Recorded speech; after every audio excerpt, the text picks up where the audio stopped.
새해 첫날 첫 주일, 사랑하는 성도 여러분의 삶에 주님의 은혜와 평강이 가득하기를 빕니다.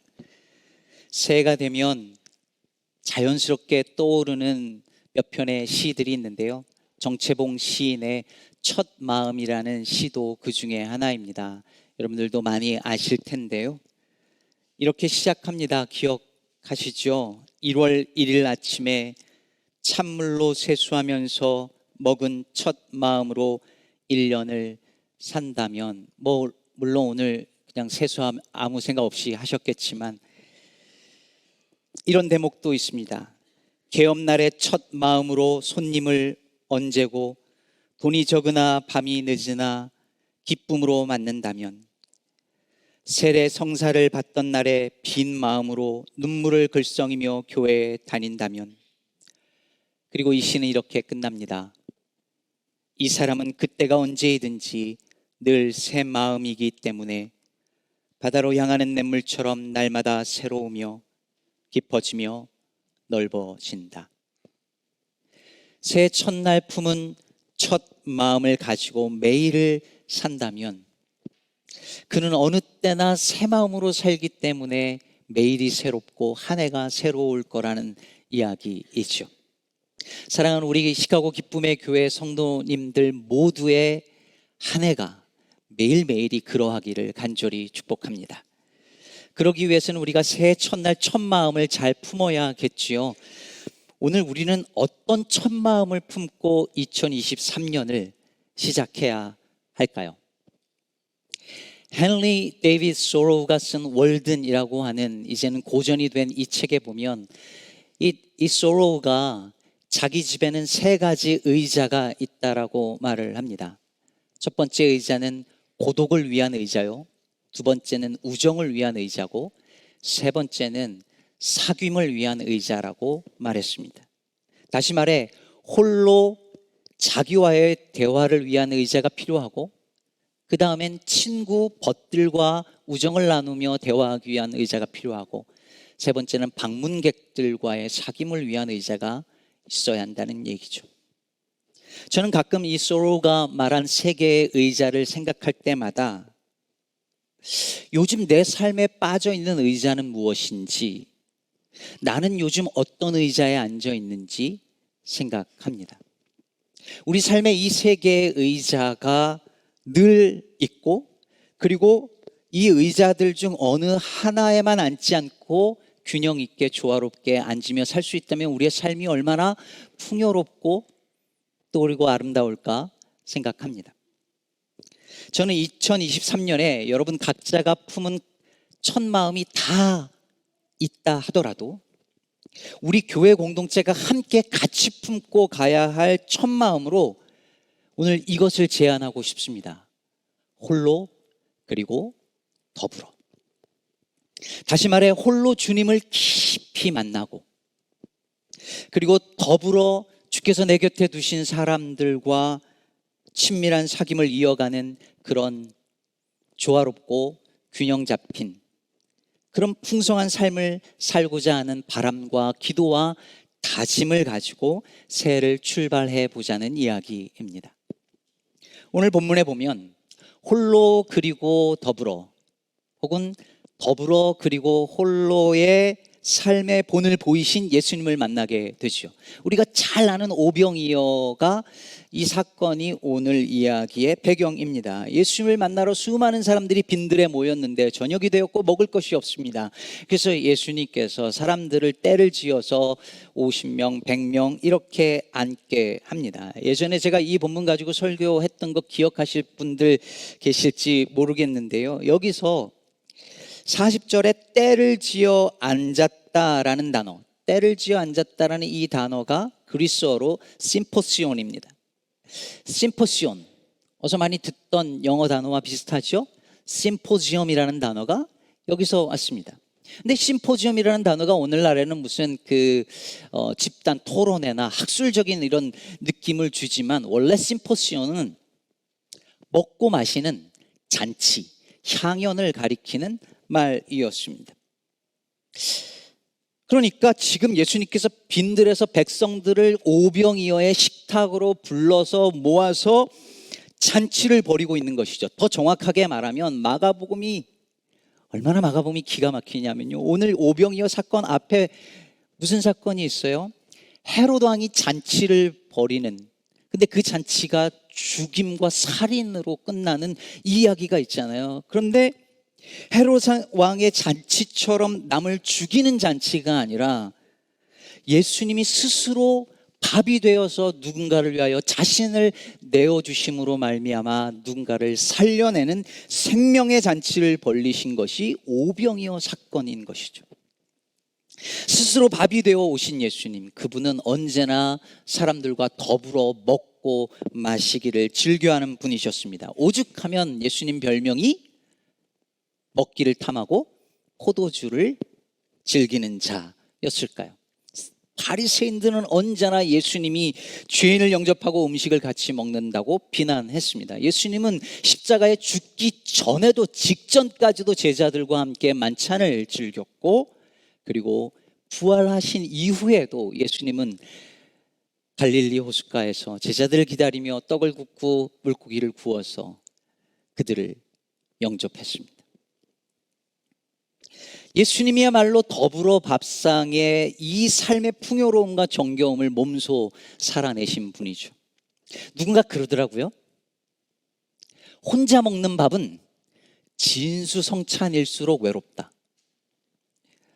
그렇지 않나요? 혼자 그냥 라면 하나 먹는 것도 좀 외로운데 상다리가 부러지도록 다 차려놓고 아무도 없이 그거 혼자 먹으면 얼마나 쓸쓸하겠어요.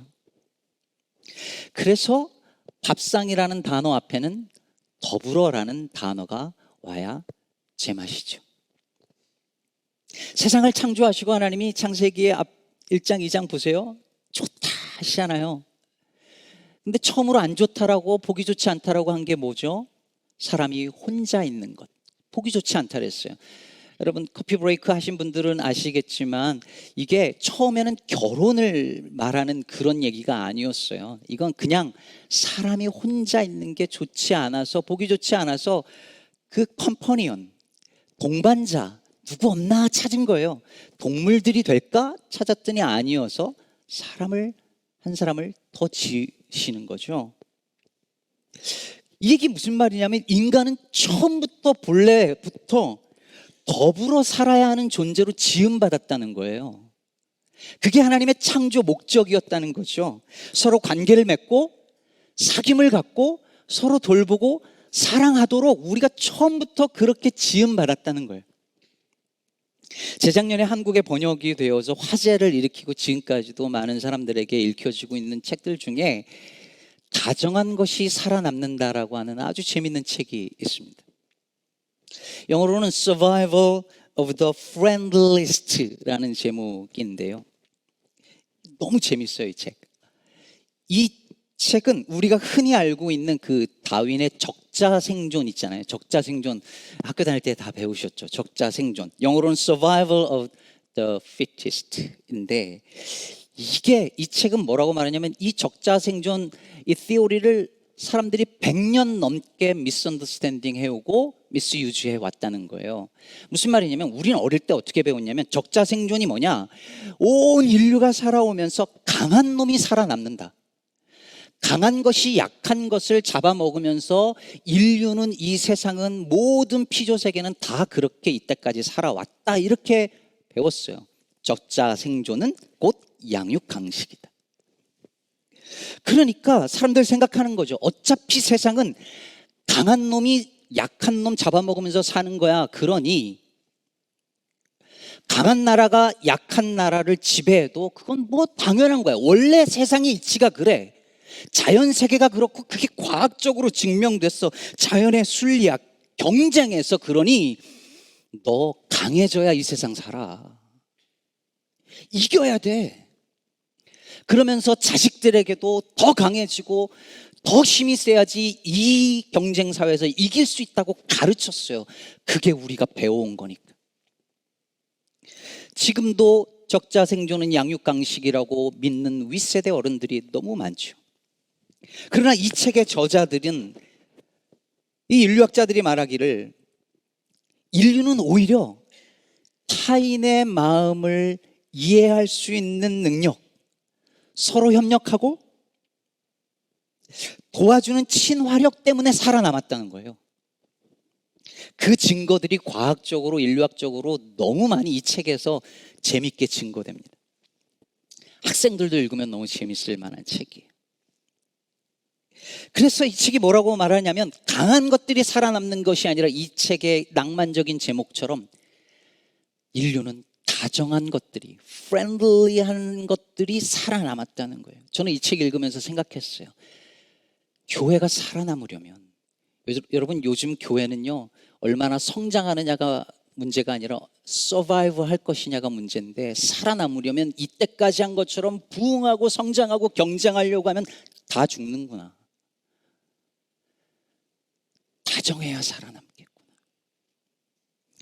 성도가 성도에게 다정하고 매정하지 않고, 우리 시카고 기쁨의 교회가 그런 것처럼 다정해져야, 더 다정해져야 교회가 살아남겠구나 싶었습니다. 다정한 성도, 다정한 교회 되기를 바랍니다. 그래서 이 책에서 말해요. 우리의 삶은 얼마나 많은 적을 정복했느냐가 아니라 얼마나 많은 친구들을 만들었느냐로 평가해야 한다. 여러분 보세요. 인류학자들이나 과학자들도 사실 비슷한 얘기를 지금 하고 있는 거죠. 우리 인간은, 아니 본래 이 세상은 원래 처음부터 더불어 함께 사귀면서 공존하도록 지어진 존재라는 거, 그게 우리 안에 DNA에 원래부터 있었다는 거예요. 하나님이 우리를 그렇게 지으신 거죠. 저는 예수께서 빈들의 백성들을 불러서 잔치를 벌이시고 식탁을 독점한 이들로부터 소외받은 죄인들과 세리들을 불러서 함께 먹으면서 우리에게 보여주고자 하신 것이 바로 이것이라고 믿습니다. 하나님의 나라는 이런 것이라고 몸소 보여주신 것이죠. 코로나19 팬데믹 3년을 겪으면서 제가 수없이 생각한 것이 있습니다. 팬데믹을 겪으면서 이 엄청난 희생을 겪고 수많은 사람들이 죽어나가는 것을 우리가 분명히 본 것이 불과 3년밖에 안 지났는데, 문명사적 전환이 될 만한 이런 사건을 겪고 나서도 교회가, 목회가, 개인이 팬데믹 이전으로 이제는 어떻게 하면 돌아갈까 이거 생각하고 있다면, 이거보다 더 어리석고 이거보다 더 바보 같고 이거보다 악한 일이 어디 있겠는가. 그야말로 그건 재앙이다라는 생각이 늘 저는 듭니다. 그래서 무슨 일이 있어도 코로나19 팬데믹을 통해서 우리가 받은 레슨을 우리의 삶에, 우리의 가정에, 우리의 미니스트리에 적용해야 된다고 믿었고, 저는 지금도 그렇게 믿고 있습니다. 그 중에서도 우리가 팬데믹을 통해서 얻은 레슨 중에서 교회와 목회와 우리의 삶에 반드시 적용해야 된다고 생각하는 두 가지가 있는데, 첫째는 바로 climate justice, 기후정의 문제였습니다. 코로나는 우리 이대로 가면 다 죽는다, 이건 멸망이다라는 걸 우리에게 너무 명확하게 가르쳐준 사건이었잖아요. 근데도 이제 좀 괜찮아졌으니까 옛날로 돌아가? 재앙이죠. 둘째는 공동체성입니다. 코로나19는 우리가 다 연결된 존재라는 것을 가르쳐 줬어요. 그래서 서로 연대해야 할 이유를 말해 주었습니다. 여러분, 코로나19가 끝이 아니라는 것 우리 다 알잖아요. 앞으로 더한 것이 올 가능성이 많은데, 그래도 우리가 함께 더불어 서로 돌보고 서로 사귀고 서로 연대하고 서로 사랑한다면 어떤 것이 와도 절망이 아니라 희망을 말할 수 있지 않을까 저는 생각합니다. 그래서 저는 올해 우리 교회가 더불어 함께하는 밥상 공동체가 되기를 바랍니다. 여러분, 평생 신앙생활하면서 교회 표에 밥상이란 단어가 들어간 거 처음 보셨죠? 저도 처음입니다. 근데 올해 성도들과 함께 자주 밥 먹었으면 좋겠어요. 특히 올 한 해 내내 이야기할 텐데 우리 교회 안에서 내가 가장 안 친한 그분에게 가서 우리 밥 먹자고 얘기하시고요. 자주 이런 일을 하셨으면 좋겠어요. 그 가장 안 친한 사람이 저여도 저 얼마든지 준비되어 있습니다. 특히 우리 주변에 소외된 사람들과 함께 식탁 교제 나누면 좋겠습니다. 밥이 아니어도 돼요. 여기 방점이 밥이 아니라는 거 아시죠? 어쩌면 표어를 더불어 밥상 이랬는데 올 한 해 팬데믹 같은 게 또 와가지고 친교도 못하게 될 수 있지도 모르잖아요. 누가 알아요? 근데 여러분, 밥은 없어도 더불어는 있어야 합니다. 이럴수록 더 우리가 혼자가 아니라는 사실, 아니 혼자 이어서는 안 된다는 사실을 기억하며 함께 걷는 2023년이 되기를 바랍니다. 그런데 여러분, 이게 다가 아닙니다. 우리는 혼자 이어서는 안 되지만 홀로의 가치를 가볍게 여겨서도 안 됩니다. 홀로의 가치를 잃어버리면 더불어의 가치도 힘을 잃어버립니다. 오늘 보면 45절 46절을 다시 보면 예수께서 즉시 제자들을 재촉하사 자기가 무리를 보내는 동안에 배 타고 앞서 건너편 벳세다로 가게 하시고 무리를 작별하신 후에 기도하러 산으로 가시니라. 여러분, 오병이어 사건이 일어났어요. 떡 5개와 물고기 2마리로 5,000명, 아니 그 이상의 사람들이 배불리 먹고 마시는 이 놀라운 일이 일어났으니 수많은 민중들이 예수님을 왕으로 추대하고 싶어하는 그 사건 직전에 예수님이 제자들을 서둘러 강 건너편으로, 호수 건너편으로 보내시고 그리고 예수님은 산으로 혼자 올라가서 기도하십니다. 예수님은 언제나 이러셨어요. 사람들과 어울려 밥을 먹고 더불어 사는 걸 마다하지 않으셨지만 홀로 하나님 앞에 엎드리는 시간 없이 그렇게 하지는 않으셨습니다. 누군가 더불어 사귀며 살아갈 힘을 어디서 얻는가? 주님은 그 힘을 하나님 아버지와 독대하는 그 시간으로 채우셨습니다. 얼마 전 제가 읽으면서 너무 웃고 공감하고 회개하며 읽은 책이 있는데 제목이 이래요. 내향적인 그리스도인을 위한 교회 사용 설명서. 인트로버트한 성향을 가진 사람들이 교회 안에 되게 많은데 이 사람들이 교회의 문화가 쉽지 않다는 거예요. 왜냐하면 교회 문화는 대부분 엑스트로버트한 이 외향적인 사람들이 만들어 놓은 것들이 많거든요. 그래서 이 책의 추천인 중에 한 분이 이 책을 이렇게 추천했어요. 이 책은 목회자가 몸을 돌려 세 사람하고 인사를 나누세요라고 말할 때 앉아있던 의자 속으로 들어가 버리고 싶은 모든 성도를 위한 책이다. 이 대목에서 제가 찔리더라고요. 앞뒤좌우로 인사하시죠. 사실 근데 저도 내향적인 사람이거든요. 사람들과의 교제가 즐겁긴 하지만 내향적인 사람들은 금방 에너지가 빠지잖아요. 그래, 집에 가서 얼른 빨리 쉬고 싶고. 저도 그런 사람 중에 한 사람인데 이런 사람이 목사를 하고 있으니 신기한 노릇이죠. 근데 여러분, 교회 안에 생각보다 이런 사람이 정말 많다는 걸 제가 이 책을 읽으면서 정말 많이 느꼈어요. 이게 사실 당연한 거잖아요. 전 세계 인구의 반은 내향적인 사람이래요. 특히 교회 다니는 사람들은 내향적일 가능성이 더 많대요. 앞에 나서는 것보다 뒤에 서는 게 조금 더 편하고 공동체성이 중요한 건 아는데 나는 혼자 있는 시간이 편하고 그래야 마음이 놓이고 안정이 되고 자꾸 만나자고 하고 막 더불어 밥상 이러면 막 불편하고 서로 손 벌려서 때로는 막 이러면 나는 이 교회 다시는 이제 오기 싫다고 생각하는 그런 사람들이 너무 많다는 거죠. 그래서 여러분, 저는 더불어 밥상이라는 올해 저희 교회 목회의 한 부분이 행여나 어떤 분들에게 죄책감이 되거나 개인의 가치를 가볍게 여기는 쪽으로 가지 않게 되기를 바랍니다. 홀로 있는 것이 편한 분은 그대로 존중받되, 그러니 여러분, 내향적인 사람한테 왜 그러고 있어? 빨리 이렇게 나와. 막 이렇게 안 하셔도 괜찮아요. 그런데 그곳에서 한 걸음만 조금 더불어의 삶으로 나올 수 있도록 위로하고 격려하고 기다려주는 거죠. 반대로 홀로 있는 시간을 불안해하거나 사람 만나야 편해지거나 사람 만나야만 에너지를 얻어서 홀로 있는 시간 자체를 갖지 않는 분들은 고독을 연습하고 주님과 오래 머무는 묵상의 시간을 더 가지시게 되기를 바랍니다.